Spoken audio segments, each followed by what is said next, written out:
Hi అండి. అందరికి నమస్కారం. Welcome back to AR cloth store. ఇవి వచ్చేసరికి మనకి రీస్టాక్ అయినాయండి వర్క్ సారీస్.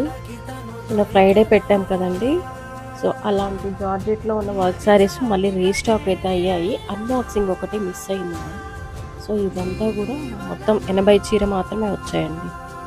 80 చీర మాత్రమే వచ్చాయి. లాస్ట్ టైం వచ్చిన డిజైన్సే మ్యాక్సిమం రిపీట్ అవుతాయండి. ఏదైనా ఒకటి రెండేమో మారొచ్చేయండి. సో లైవ్ అయితే వాచ్ చేయండి సిస్టర్. 2:30 లైవ్లో అయితే ఈ కలెక్షన్ పెట్టబోతున్నాను. మళ్ళీ రీస్టాక్ అయితే చేయించానండి. So super work saris collection. Lavenders కూడా చాలా వచ్చాయి. మొత్తం ఒక 6 బండిల్స్ తెప్పించినాము. సో 6 బండిల్స్లో మొత్తం 80 చీర అయితే ఉన్నాయి సిస్టర్. లాస్ట్ టైం మిస్ అయిన వాళ్ళకి ఇప్పుడైతే మళ్ళీ స్టాక్ రెడీగా దొరికేస్తుంది. కొత్త వాళ్ళు అవనివ్వండి, లైవ్లో జాయిన్ అయ్యేవాళ్ళు, పాత వాళ్ళు అవనివ్వండి. సో కలెక్షన్ అయితే మంచిగా రిసీవ్ అవుతుంది. ఈసారి మాత్రం రీస్టాక్ అయితే వచ్చేసాయి సిస్టర్. 2:30 లైవ్లో జాయిన్ అవ్వండి. Thank you.